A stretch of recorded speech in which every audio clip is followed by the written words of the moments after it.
Hi friends, I'm Harshpreet Kaur and today we are going to start the chapter 2nd of Political Science class 11th and the chapter's name is Rights in the Indian Constitution. इस chapter के under हम पढ़ेंगे about the rights given to the citizens of India. So the very first topic is the importance of rights. इस topic के under हम पढ़ेंगे कि rights कितने इम्पोर्टेंट हैं. इसके अंडर दो एग्जाम्पल्स हैं. फर्स्ट है कि 1982 के अंदर इंडिया के अंदर एशियन गेम्स ऑर्गेनाइज कराई जानी थी.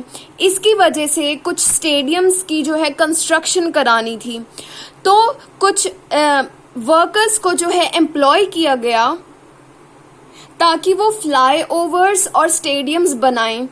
पर ये जो वर्कर्स थे इनसे फोर्स्ड लेबर कराया जाता था, मतलब बेगार कराया जाता था. मतलब इन्हें जो है प्रॉपर वर्किंग कंडीशंस नहीं थी और इनकी जो वेज है, वेज मीन्स डेली बेसिस पे जो इन्हें पैसा मिलेगा फॉर देयर वर्क, वो बहुत ज़्यादा कम दिया जा रहा था एज कम्पेयर्ड टू जो इंडिया ने लेबर लॉज बनाए हैं. उनके अकॉर्डिंगली इनकी जो वेज थी, हर दिन की जो इनकी तनख्वाह थी, वो बहुत ज़्यादा कम थी. तो क्या हुआ कि सुप्रीम कोर्ट के अंदर जो है एक टीम ने पिटीशन किया, पिटीशन डाली, मतलब कि एक रिटन रिक्वेस्ट डाली कि इन जो ये यहाँ पे वर्कर्स हैं इनके साथ सही से ट्रीटमेंट नहीं हो रहा, इनकी जो वेज है वो बहुत ज़्यादा कम दी जा रही है और इनकी वर्किंग कंडीशंस भी बहुत खराब. जो सुप्रीम कोर्ट है उन्होंने ये प्ली मतलब रिक्वेस्ट जो है उसे एक्सेप्ट किया और इन्होंने कहा कि ये जो वर्कर्स हैं इन्हें जो है इतनी वेजेस मिलनी चाहिए जो कि लेबर लॉज के अंदर प्रेस्क्राइब्ड हैं. तो इस एग्जाम्पल से पता चलता है कि लेबर लॉज जो कि राइट्स दिए गए हैं वर्कर्स को, उनकी कितनी इम्पोर्टेंस है. सेकेंड एग्जाम्पल दिया गया है ऑफ अ पर्सन जिनका नाम है मचल ललंग, और ये जो पर्सन है इनके ऊपर एक चार्ज था. चार्ज मतलब कि इन्हों के ऊपर एक ऑफेंस का जो है एलिगेशन था कि इन्होंने ये गुनाह किया है कि इन्होंने किसी को बहुत ज़्यादा सीरियस इंजरीज पहुंचाई हैं. तो इन्हें अरेस्ट कर लिया गया जब ये 23 इयर्स के थे और इस टाइम पर कहा गया कि ये मेंटली स्टेबल नहीं है, इसलिए इन्हें एक मेंटल हॉस्पिटल में भेज दिया गया क्योंकि अभी ये जो है कोर्ट में पेश किए जाने लायक नहीं है. ठीक है, तो इनका ट्रायल रोक दिया गया. तो क्या हुआ कि जब इन्हें इनका जो ट्रीटमेंट है वो ख़त्म हो गया तो डॉक्टर्स ने अथॉरिटीज़ को कांटेक्ट किया कि ये अब ठीक हैं, अब ये ट्रायल्स के जो हैं लायक हो गए हैं, he can answer your questions in court. फिर भी जो अथॉरिटीज़ हैं उन्होंने कोई अटेंशन नहीं दी. और क्या हुआ कि आफ्टर 54 इयर्स जब NHRC मतलब नेशनल ह्यूमन राइट्स कमीशन इन्होंने इंटरफेयर किया और इनके बारे में इंस्पेक्शन की कि एक्चुअल में केस है क्या, तब पता चला कि इनकी कोई गलती नहीं थी और after 54 years of jail judicial custody में रखा गया था, मतलब जेल में बंद करके रखा था, तब इनकी जो है रिहाई हुई. इसका मतलब कि जब प्रॉपर ट्रायल नहीं होता, मतलब कि जब हमारे पास कोर्ट में हमें राइट नहीं दिया गया कि हम एट द टाइम कि हम जब परफेक्टली फाइन है हम कोर्ट में जा सकें, अपने केस को सॉल्व करा सकें, ऐसा राइट नहीं मिलता तो कितना जो एक लाइफ है कितनी वेस्ट हो जाती है. तो इनकी लाइफ के 54 इयर्स बिल्कुल वेस्ट हो गए. So these are the two examples जिनसे हमें पता चलता है राइट्स कितने इम्पोर्टेंट हैं. नेक्स्ट टॉपिक है बिल ऑफ राइट्स.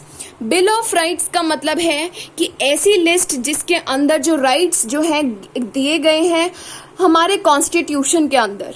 तो ये जो राइट्स हैं वो बहुत ज़्यादा इम्पोर्टेंट हैं और इन्हें जो है वॉयलेट किया जा सकता है, मतलब जो राइट्स हमें मिले हैं उनका उल्लंघन किया जा सकता है किसी भी इंसान द्वारा या फिर एक प्राइवेट इंस्टीट्यूशन द्वारा या फिर गवर्नमेंट भी कर सकती है इनकी वॉयलेशन. ठीक है, तो जो कॉन्स्टिट्यूशन है उसके अंदर स्पेशल प्रोविजंस गिवन हैं कि कैसे इनकी वॉयलेशन होगी तो क्या किया जाएगा. तो जो साउथ अफ्रीकन कॉन्स्टिट्यूशन है वो जो है वो इंट्रोड्यूस किया गया था in December 1996. Learn this date. और इस कॉन्स्टिट्यूशन के अंदर बताया गया है कि स्टेटस के आधार पर या फिर कलर, एज, रिलीजन, इन सारे आधार पर किसी भी टाइप की डिस्क्रिमिनेशन नहीं करी जा सकती। और इस कॉन्स्टिट्यूशन के अंदर कुछ राइट्स दिए गए हैं, जैसे कि राइट टू डिग्निटी, मतलब रिस्पेक्ट का राइट दिया गया है, हर एक पर्सन का खुद का रिस्पेक्ट है। राइट टू प्राइवेसी, प्राइवेसी मतलब अपनी खुद की इंफॉर्मेशन जो है उसे बाहर स्प्रेड ना होने का राइट, ठीक है। Then right to fair labour practices, जो कि इसके अंदर यूज किया गया था। Then right to healthy environment and right to information, और भी बहुत से राइट्स दिए गए हैं। So let us now read about the Indian constitution. Fundamental word से पता चलता है कि कई राइट्स ऐसे हैं जो कि बहुत ज़्यादा इम्पोर्टेंस रखते हैं। और 1928 के अंदर जो मोतीलाल नेहरू कमेटी थी, इन्होंने ब्रिटिशर्स से जो है राइट्स की डिमांड की थी। तो हमें पता चलता है कि उस टाइम पर बहुत कम राइट्स थे, लोगों की बहुत ज़्यादा एक्सप्लॉयटेशन की जाती थी। इसकी वजह से इंडिया को पता चल गया था कि राइट्स की कितनी ज़्यादा इम्पोर्टेंस है। और ये जो फंडामेंटल राइट्स हैं, ये ऐसे राइट्स हैं जिनके अंदर कॉन्स्टिट्यूशन के अंदर एक गिवन प्रोविजन है कि अगर इसकी कोई वायलेशन होगी तो ऐसा ऐसा किया जाएगा। आने वाले चैप्टर्स में हम पढ़ेंगे कि जो जुडिशरी है उसकी रिस्पॉन्सिबिलिटी बनती है कि ये जो फंडामेंटल राइट्स हैं इनकी वायलेशन ना की जाए, और अगर की गई है तो उन्हें सही पनिशमेंट दी जाए जिन्होंने ये काम किया है। तो जुडिशरी जो है वो लेजिस्लेचर एंड एग्जीक्यूटिव दोनों को भी पनिश कर सकती है अगर वो इन फंडामेंटल राइट्स को एक्सप्लॉइट करें, इनकी वायलेशन करें। Now let us discuss what are the fundamental rights given in the Indian Constitution. जो fundamental rights हैं वो पार्ट 3 में गिवन है कॉन्स्टिट्यूशन के, और ये आर्टिकल 12 to 35 जो है कवर करते हैं। इनके अंदर फर्स्ट राइट आता है right to equality, second is right to freedom, third is right against exploitation. So you can learn these 3 rights by the acronym EFE.